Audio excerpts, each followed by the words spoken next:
ডিম ছাড়া শুধুমাত্র ১ কাপ সুজি আর কয়েকটি উপকরণ দিয়ে খুব সহজেই চকলেট কেক তৈরি করে দেখাবো। আসসালামু আলাইকুম বন্ধুরা। আজকের এই চকলেট কেক ছোট থেকে বড় সকলে কিন্তু খুবই মজা করে খাবে। আর এই কেকটি বানানো খুবই সহজ, ঝটপট কিন্তু বানিয়ে নেওয়া যায়। আপনারা চাইলে যখন ইচ্ছা এটা বানিয়ে খেতে পারেন। তো এবার কেকটা বানিয়ে নেওয়া যাক। তো সবার প্রথমে একটা মিক্সিং জারের মধ্যে আমি একটা ছোট বাটি মেপে ১ বাটি সুজি নিয়ে নিচ্ছি। এবার এই সুজির মধ্যে আমি চিনিটা গুঁড়ো করে নেব, সেই জন্য এখানে ১ বাটি মতো চিনি দিয়ে দিয়েছি। আপনারা চাইলে মিষ্টির পরিমাণটা কমিয়ে বা বাড়িয়ে নিতে পারেন। এবার এটাকে খুব ভালো করে মিহি করে ব্লেন্ড করে নেব। সুজি আর চিনিটা ব্লেন্ড করা হয়ে গেছে আর এটা দেখিয়ে দিচ্ছি, খুব সুন্দর ফাইনভাবে কিন্তু ব্লেন্ড করে নিয়েছি। আর আজকের আমাদের কেকের ব্যাটারটা কিন্তু এই ব্লেন্ডারের মধ্যেই হয়ে যাবে, সেজন্য কিন্তু সময়টাও অনেকটা কম লাগবে। তো আমি এখানে দই দিয়ে দিয়েছি আর এই বাটির হাফ বাটি মতো আমি দই দিয়েছি আর ১ বাটি এখানে দুধ দিয়ে দিচ্ছি। এবার একটা ছোট বাটি মেপে আমি ১ বাটি তেল দিয়ে দিচ্ছি আর এখানে কিন্তু ৪ চামচ মতোই তেলটা দিয়েছি। তো এবার আমি এখানে চকলেট পাউডার দিয়ে দেব আর এখানে আমি কিন্তু ওই ছোট্ট বাটি মেপে ২ বাটি মতো চকলেট পাউডার দিয়ে দিয়েছি। এবারে সব কিছু উপকরণকে আবারও একটু ভালো করে ব্লেন্ড করে নেব। আর এখানে কিন্তু আপনারা টক দই দিতে যাবেন না, এখানে কিন্তু মিষ্টি দইটাই দিতে হবে। তো এবার আমি ব্যাটারটাকে একটা বোলের মধ্যে ঢেলে নিচ্ছি। এবারে ব্যাটারটাকে আমি ১৫ মিনিটের জন্য রেস্টে রেখে দেব। ততক্ষণে কিন্তু সুজিটা খুব সুন্দরভাবে ভিজে যাবে। তো এরই ফাঁকে যে বাটির মধ্যে আমি কেকটা বেক করে নেব সেই বাটি নিয়ে নিচ্ছি আর এই বাটিটাকে আমি রেডি করে নেব এখন। তার জন্য এর মধ্যে অল্প করে একটু তেল দিয়ে দিচ্ছি। এবার তেলটাকে খুব ভালো করে ব্রাশ করে দেব চারিদিকে। আর এইভাবে বাটি চারিদিকে যদি এই তেলটা খুব ভালো করে লাগিয়ে নেওয়া হয় তবে কিন্তু কেকটা বার করার সময় খুব সহজে বেরিয়ে যায়। তো এখানে একটা বাটি মেপে আমি কাগজ কেটে রেখেছিলাম, সেই কাগজটা আমি দিয়ে এখানে আবারও একটু ভালো করে তেল ব্রাশ করে নেব। তো আপনাদের হাতের কাছে যদি বাটার পেপার থাকে তাহলে বাটার পেপার দিয়েও এই কাজটা করে নিতে পারেন। তো খুব ভালো করে তেলটা লাগিয়ে নেওয়া হয়ে গেছে। এবার এটাকে আমি এক সাইডে সরিয়ে রেখে দেব। তো ১৫ মিনিট পর এবার আমি আপনাদের ব্যাটারটা দেখিয়ে দিচ্ছি। এটা কিন্তু আগের থেকে অনেকটাই ঘন হয়ে গেছে। তো এবার আমি এই ব্যাটারের মধ্যে অল্প করে দিয়ে দেব বেকিং পাউডার, মানে এখানে আমি ১ চা চামচ বেকিং পাউডার দিয়ে দিচ্ছি আর হাফ চা চামচের থেকেও কম কিন্তু এখানে বেকিং সোডা দিয়ে দিলাম। এবার এটাকে খুব ভালো করে মিশিয়ে নিতে হবে। তাহলে বন্ধুরা, আজকের রেসিপি যদি আপনাদের ভালো লাগে তাহলে অবশ্যই একটা লাইক শেয়ার করে দেবেন।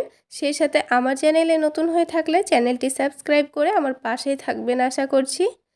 তো এবার কেকের ব্যাটারটা কিন্তু একেবারে রেডি হয়ে গেছে। এবার আমি এই বাটির মধ্যে ঢেলে নিচ্ছি।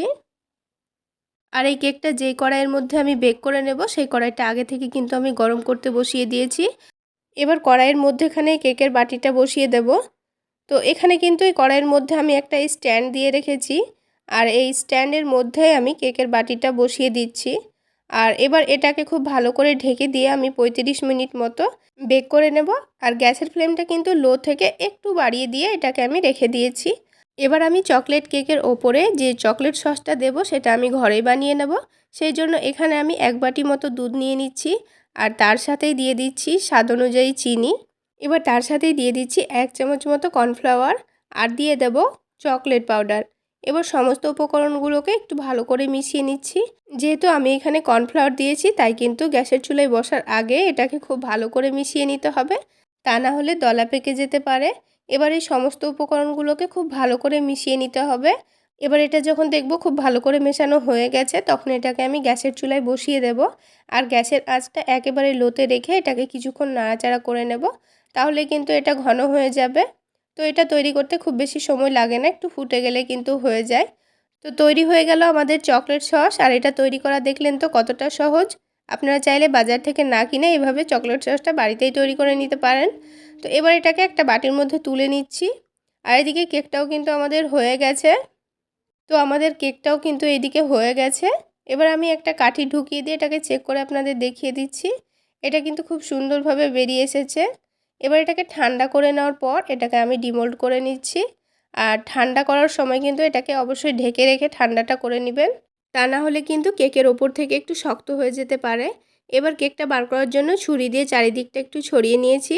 তারপর দেখুন এটা খুব সহজেই কিন্তু বেরিয়ে এসেছে। এবার এই কাগজটা কিন্তু খুব সুন্দরভাবে উঠে গেছে দেখুন। দেখতে কতটা সুন্দর হয়েছে আর কতটা নরম তুলতুলে হয়েছে। এবার এর উপর থেকে আমি চকলেট সসটা লাগিয়ে দেব। এতে করে খেতে কিন্তু অনেকটাই টেস্টি হবে। আর এইভাবে চকলেট সস বাড়িতে বানিয়ে এই কেকের ওপর থেকে দিলে মনে হয় যে কেকের ওপরে ক্রিম দেওয়া আছে, আর বাচ্চারা কিন্তু খুবই মজা করে খাবে। তো বন্ধুরা, আপনারা যদি চকলেট সস না লাগিয়ে খেতে পছন্দ করেন তবুও কিন্তু কেকটা খেতে অনেকটাই টেস্টি হয়। তো চারিদিকে খুব ভালোভাবে চকলেট সসটা আমি লাগিয়ে নিয়েছি। তো বন্ধুরা, আজকের এই কেক রেসিপি কেমন লাগলো অবশ্যই কমেন্ট সেকশানে জানাতে ভুলবেন না। আর আমার এই সহজ রেসিপিগুলো যদি আমার ফেসবুক পেজ থেকে দেখে থাকেন তাহলে একটা লাইক দিয়ে পেজটিকে প্লিজ ফলো করে রাখবেন। এবারে কেকটাকে আরও একটু লোভনীয় দেখার জন্য ওপর থেকে একটু সাজিয়ে নিচ্ছি। এবারে কেকটা আমি আপনাদের কেটে দেখিয়ে দিচ্ছি আর ভেতরটা কত সুন্দর নরম তুলতুলে হয়েছে। এবারে কেকটাকে চাইলে আপনারা ফ্রিজে রেখে ঠান্ডা ঠান্ডাও খেতে পারেন, আর এই গরমে ঠান্ডা কেক কিন্তু খেতে অনেকটাই টেস্টি হবে। তো বন্ধুরা, আজকে এই পর্যন্তই। সকলে অনেক বেশি ভালো থাকবেন, সুস্থ থাকবেন। দেখা হচ্ছে আরও একটি নতুন রেসিপি নিয়ে নেক্সট এপিসোডে।